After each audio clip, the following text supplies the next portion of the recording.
boa, galera? Eu sou o Mestre Gunga e esse é o nosso 37º Vem Pra Roda, o nosso podcast voltado para capoeira. Fala, galera, eu sou Lina Procopio, é um prazer estar aqui com vocês novamente. Para começar, quero agradecer aos nossos patrocinadores, Eagle Baiuna, Mega Muscle, aplicativo Rodas e Eventos e On Capoeira. Boa, galera, o nosso convidado de hoje, esse mestre é um ícone na capoeira, né, uma referência na capoeira, é formado de mestre Bimba. É uma honra estar recebendo o senhor aqui, mestre. Seja bem-vindo aqui. Mestre Itapuã. Prazer é meu, meu. Legal. Mestre, vem pra roda. Quem é mestre Itapuã? Eu sou Raimundo César Alves de Almeida, sou daqui da cidade de Salvador, sou soteropolitano, 76 anos e 60 anos de capoeira. Nossa. Mestre, quando o senhor começou a capoeira, quando e com quem, mestre? Rapaz, no dia 22 de setembro de 1964, às 14 horas, eu me matriculei lá na Academia do Mestre Bimba. Isso aqui é um homem pontual, sabe até o horário, gente. Mestre, e como que foi esse primeiro encontro? Como que aconteceu? Como que o senhor se sentiu? Conta pra gente um pouquinho.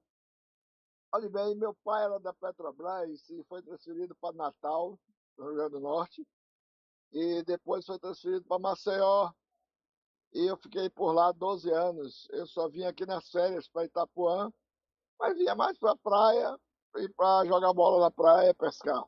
Eu não sabia o que era capoeira, nunca tinha visto, não sabia o que era um berimbau também, né?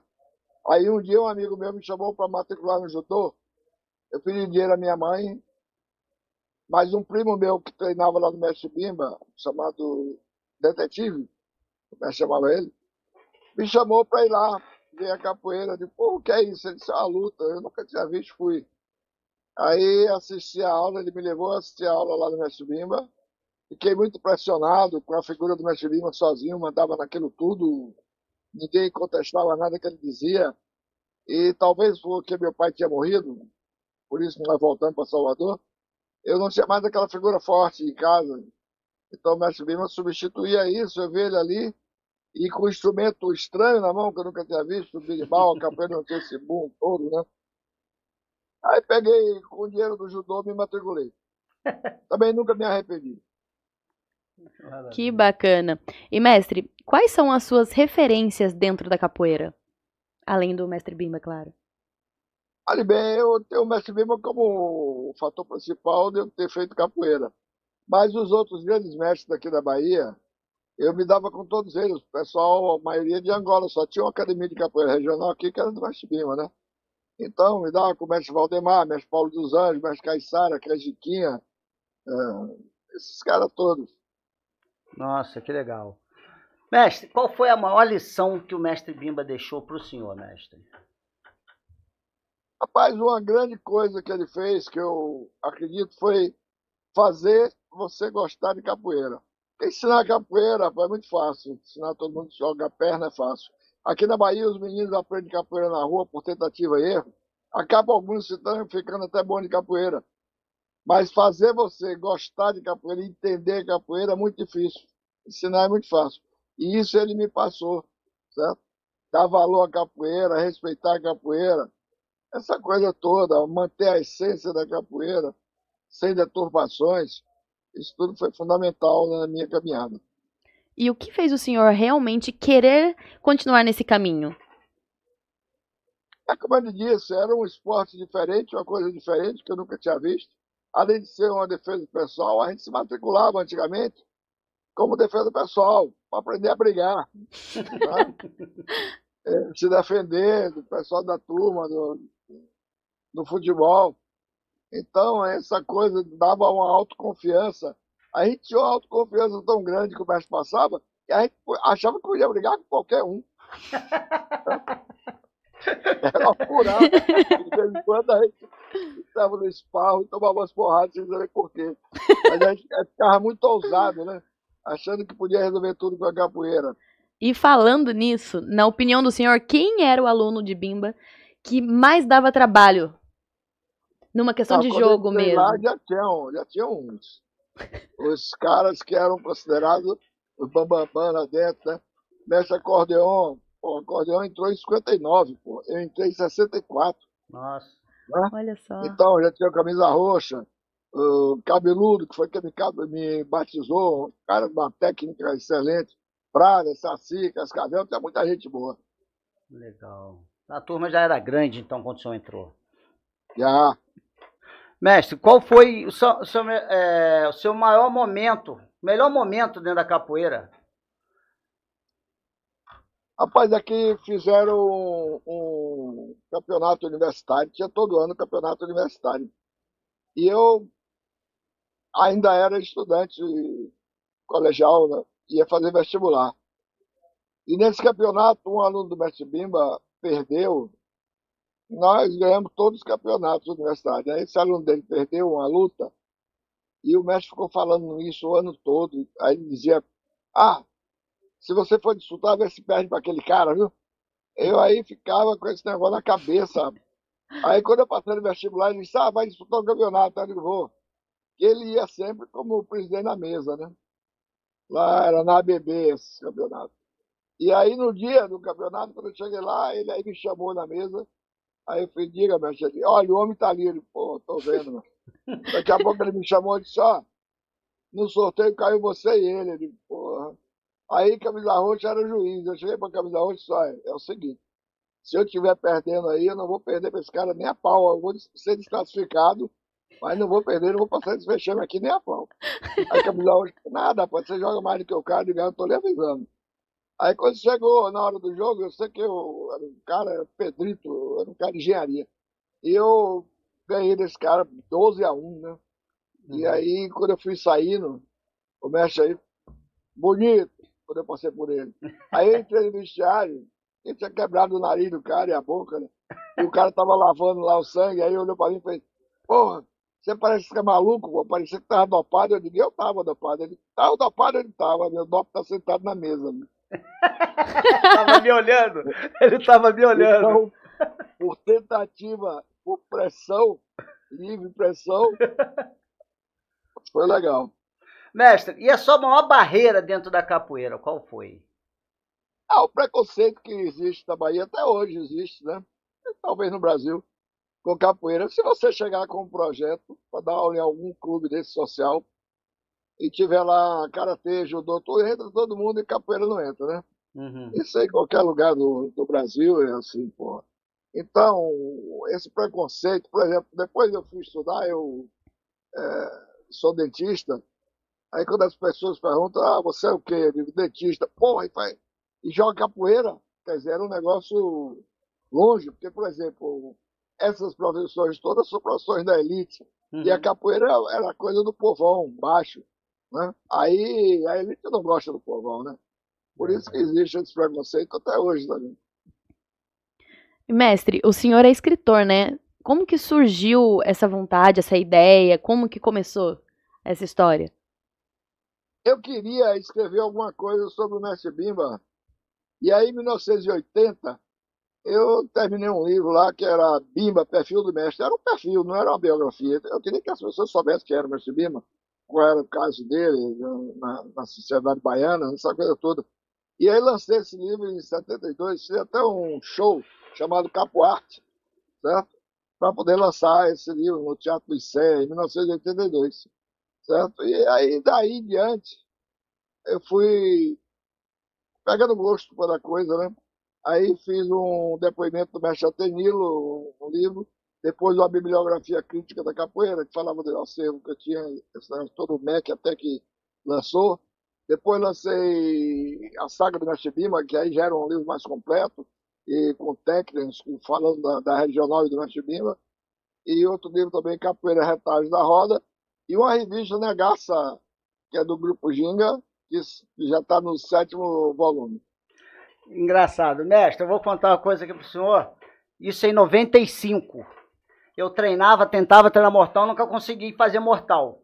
E eu estava lendo o livro, o Perfil do Mestre. Estava no parque lendo o livro, o Perfil do Mestre. Me deu uma inspiração. Eu falei: sabe uma coisa? Eu vou ali, vou fazer o mortal. Lendo esse livro.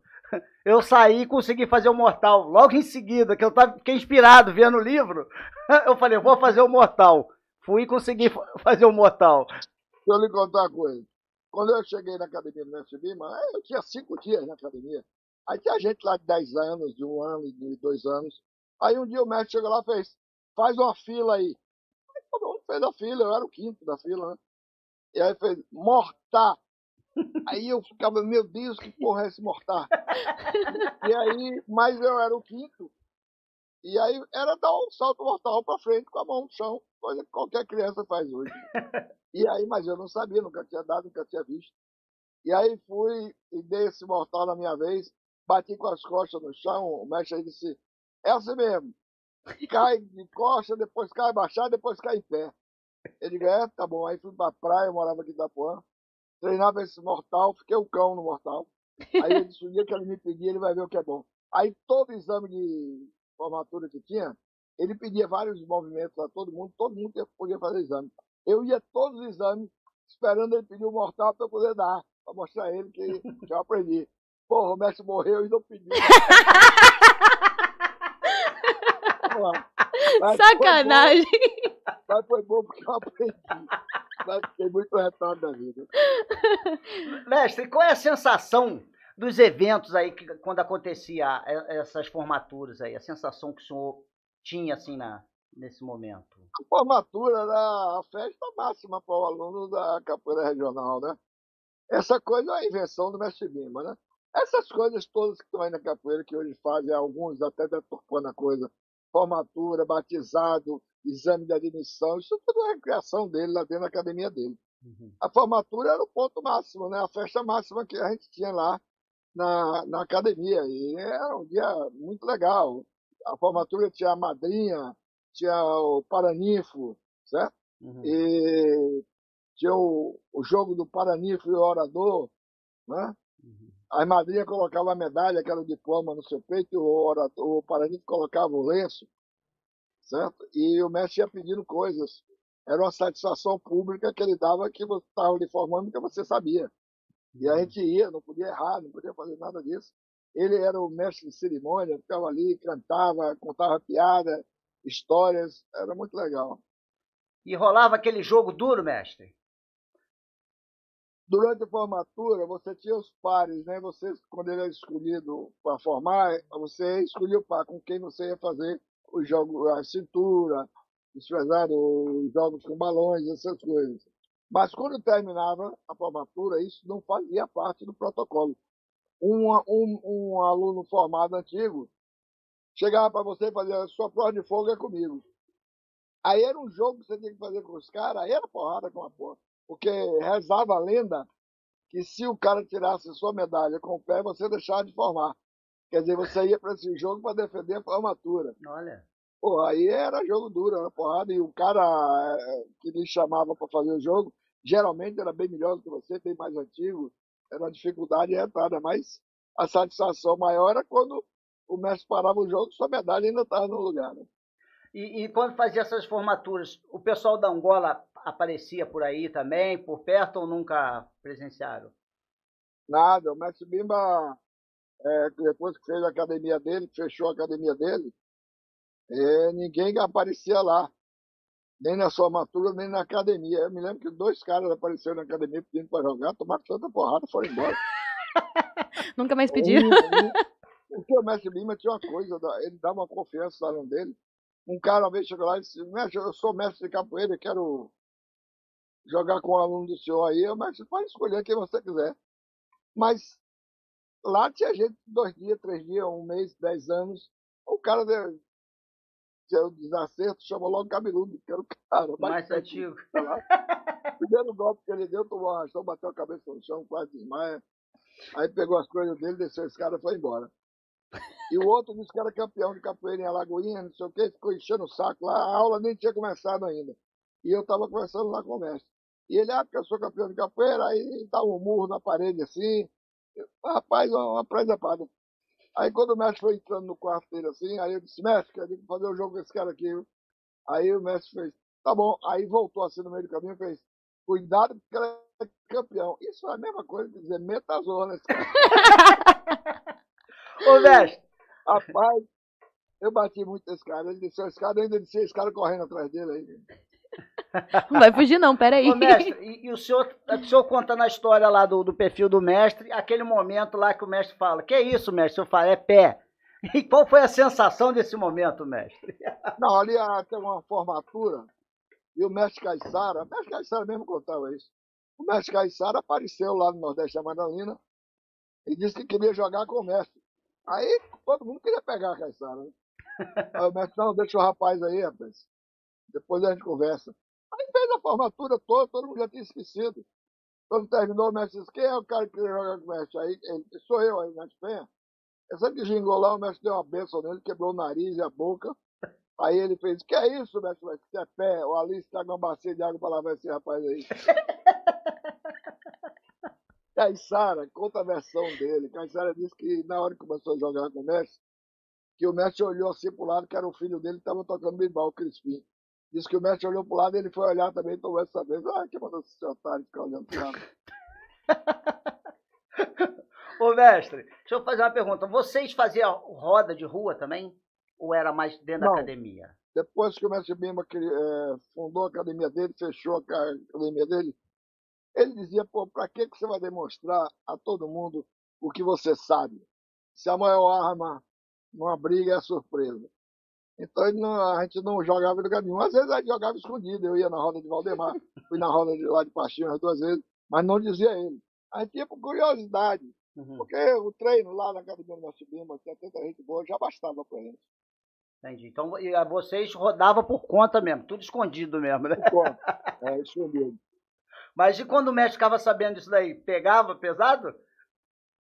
Rapaz, a gente dizia que o mestre tinha um sistema de vigilância que era um negócio absurdo.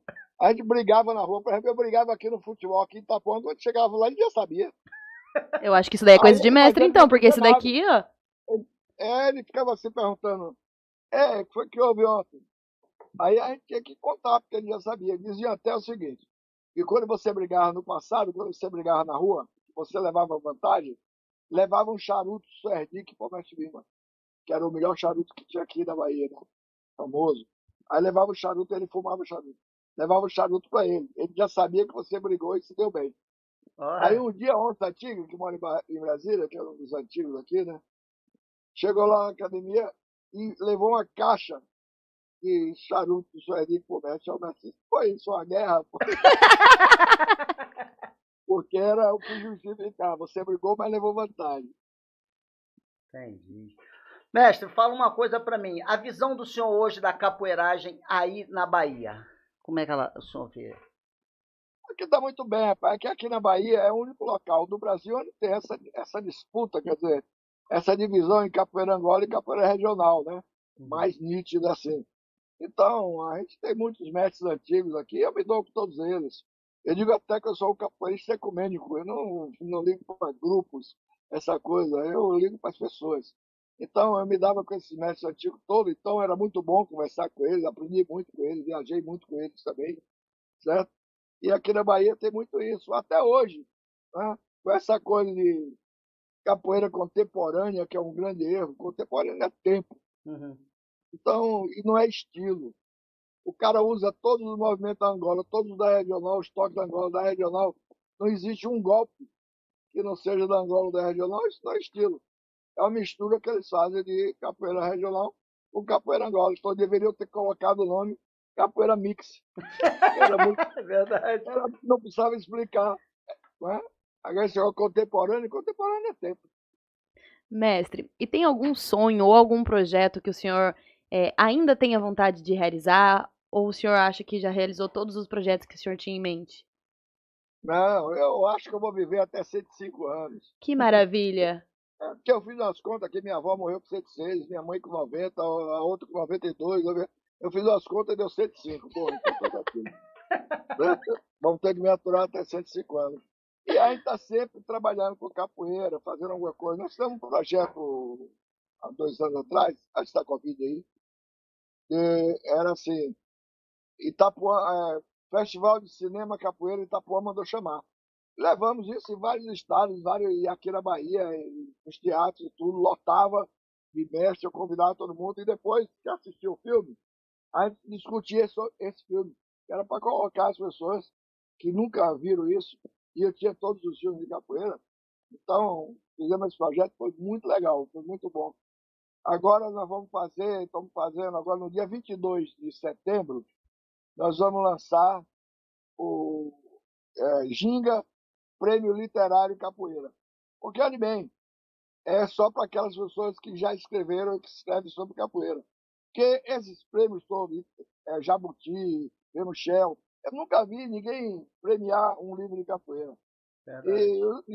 Os autores de capoeira são invisíveis. Né? Você conhece alguns, mas, por exemplo, eu estou fazendo aqui um levantamento do meu acervo, botando no computador.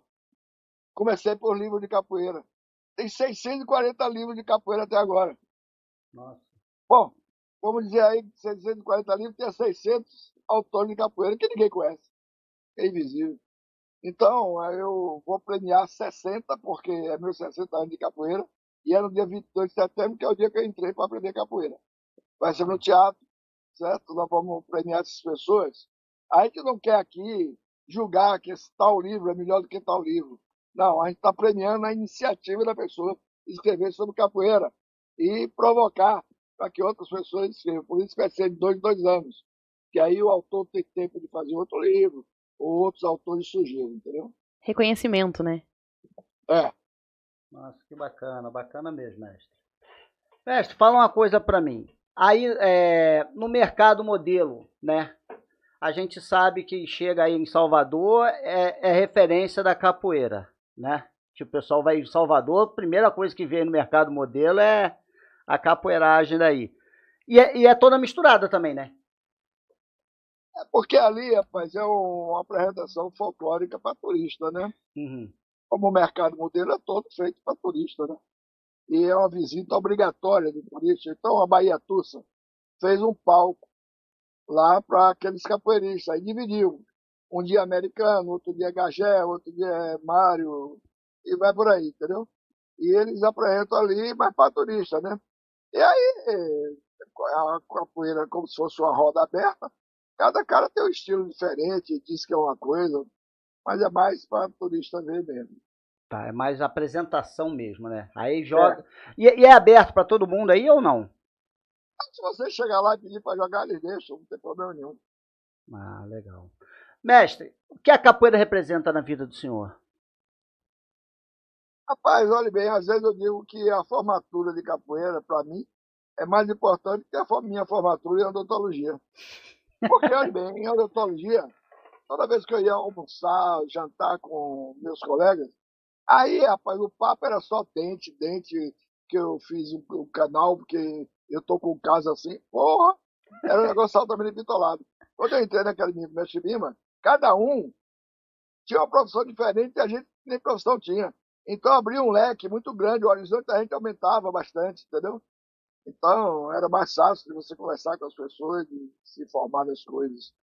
Mas a capoeira, para mim, eu acho que eu tenho mais anos fazendo capoeira do que os que não fiz.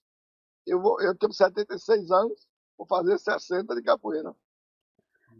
Mestre, e agora o senhor tocou num assunto que é bem importante, porque muitas vezes dentro da capoeira eu acho que o que falta é essa questão de falar, inclusive, sobre o retorno financeiro, né? Como a gente falou da questão do livro, de não ser reconhecido e tudo mais. Como que o senhor vê, por exemplo, para os capoeiristas que querem viver dessa arte, o que o senhor enxerga disso tudo com tantos anos de capoeira? Como que o senhor vê esse momento?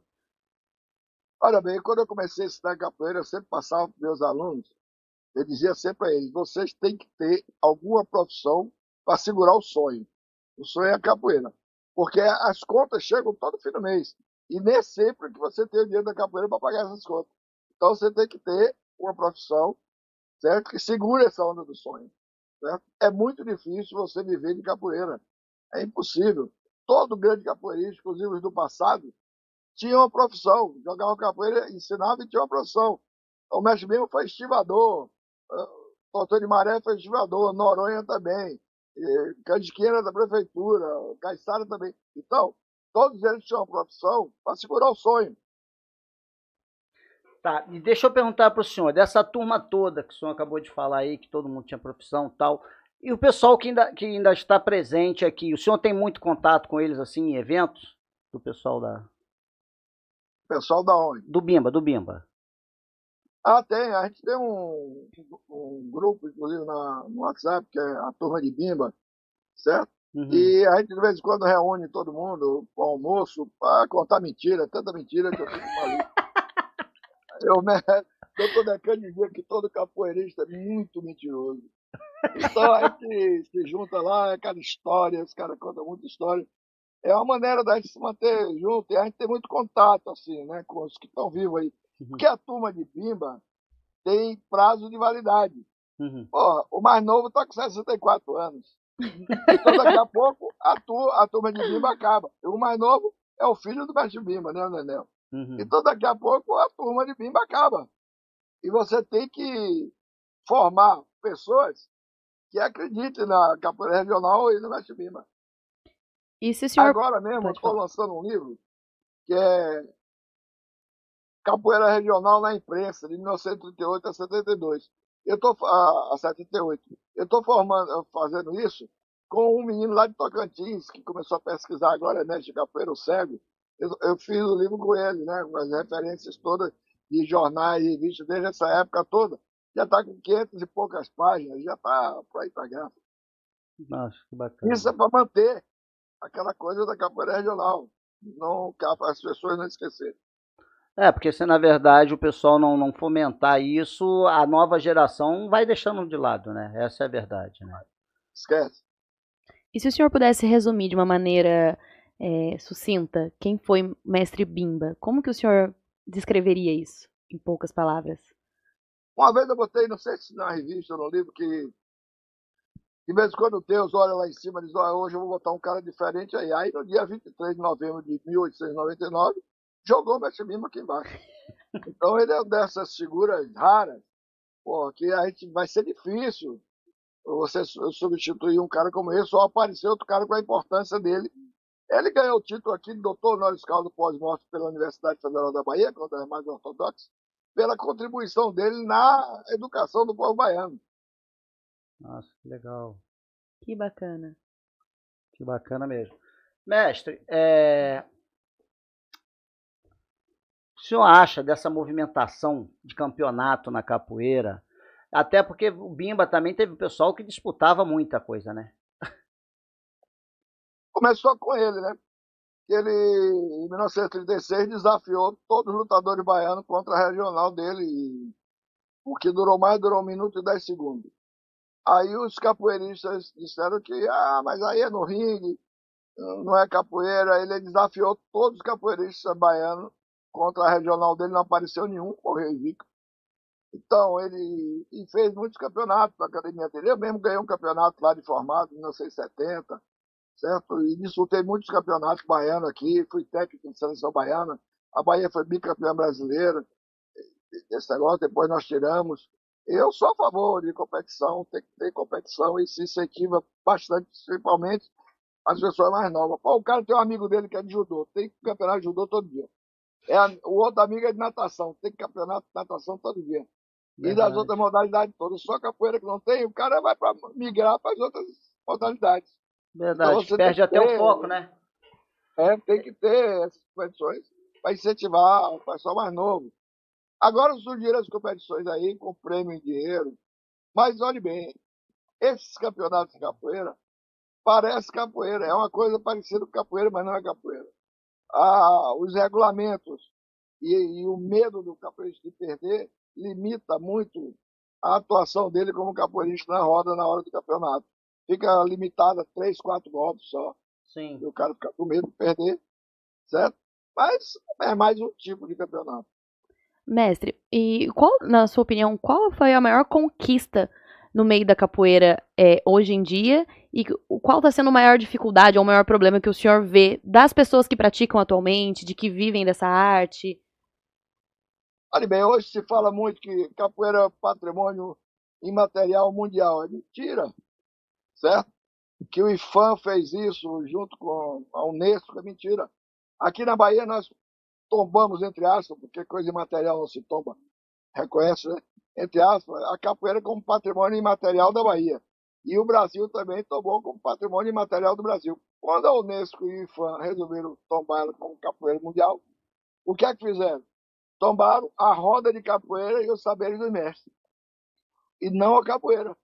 Então, quer dizer, se fosse judô, você ia tombar o tatame, né? Se fosse boxe, ia tombar o ringue, certo? Esse cara não entende que se eu estiver jogando com uma pessoa na praia, não tem roda, mas tem capoeira, né?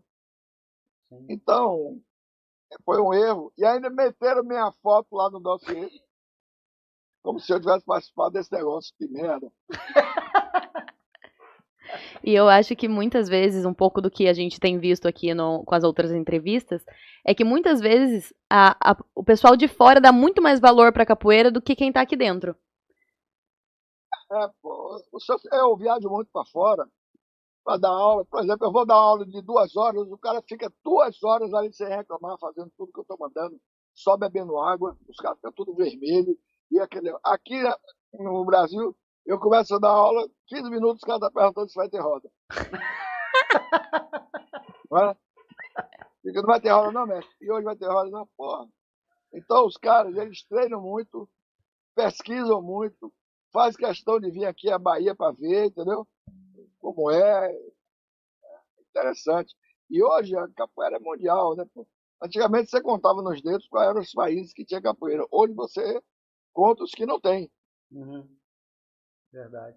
Mestre, e essas viagens do senhor aí, qual foi o lugar assim fora da Bahia que o senhor vê assim que as rodas se aquela roda o senhor chegou e falou, essa roda me encanta assim que Olha bem, tem países que tem capoeira, mas não é numa proporção que você chegue lá e veja os caras jogando demais, certo? Os Estados Unidos, por exemplo, todas as cidades dos Estados Unidos, quase todas, eu conheço 80 cidades lá, quase todas têm capoeira, certo?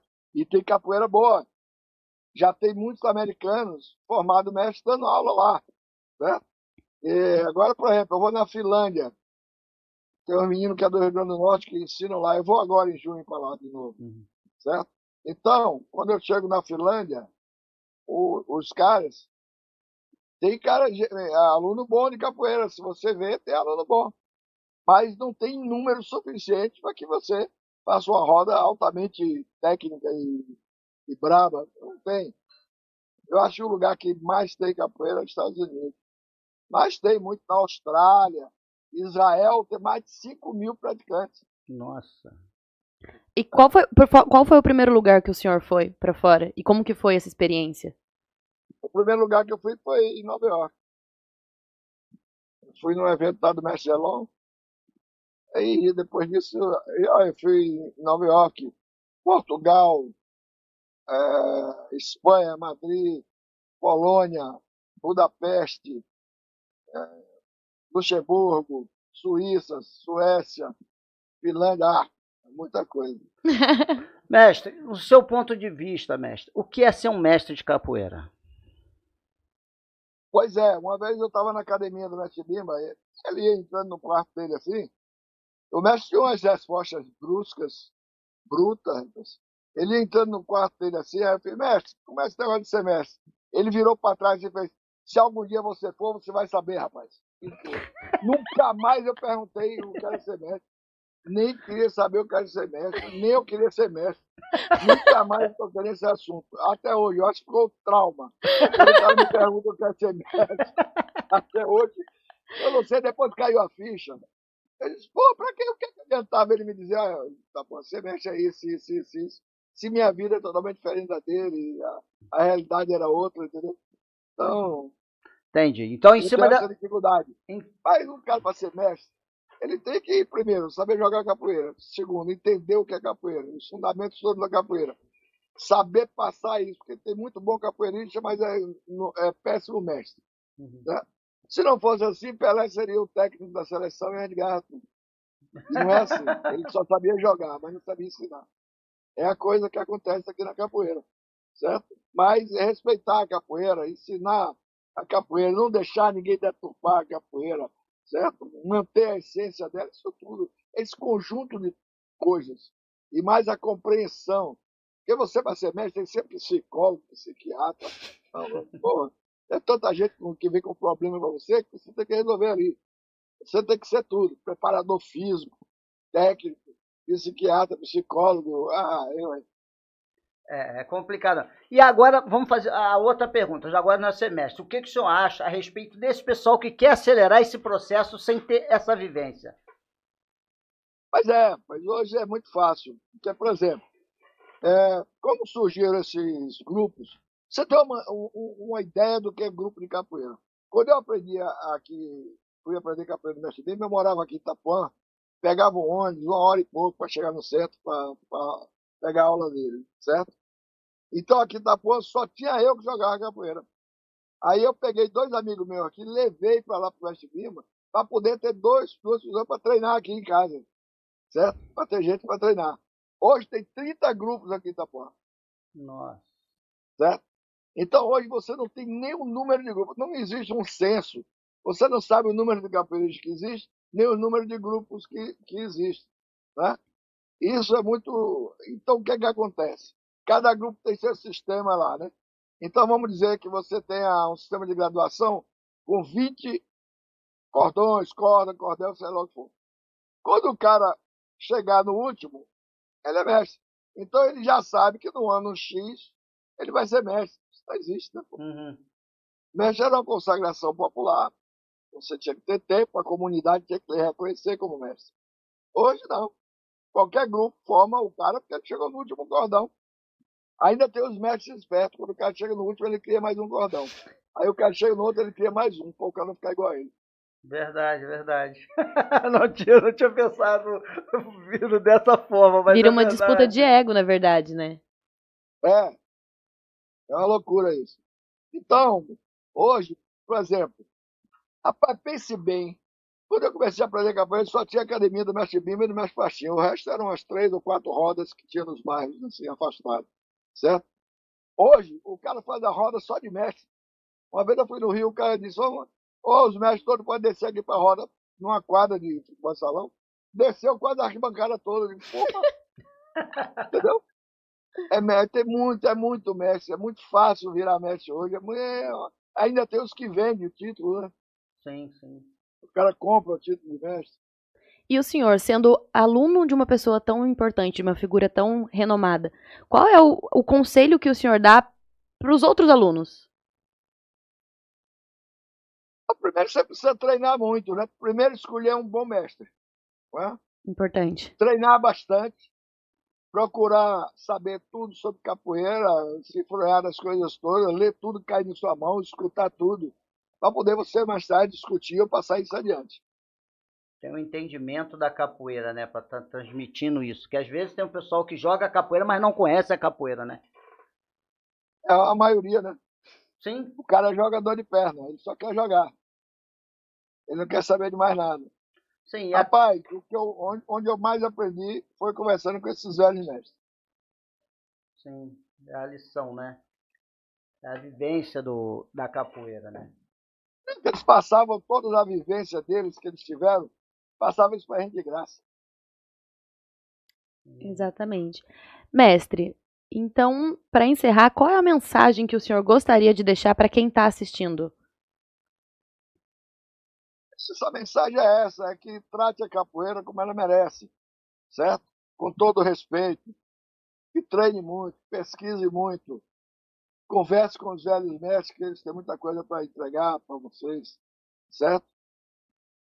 E que defendam a capoeira acima de tudo. Foi um prazer receber o senhor aqui. Muito obrigado por todo esse conhecimento passado para gente. E é isso. Prazer foi meu, entendeu? Estou sempre à disposição.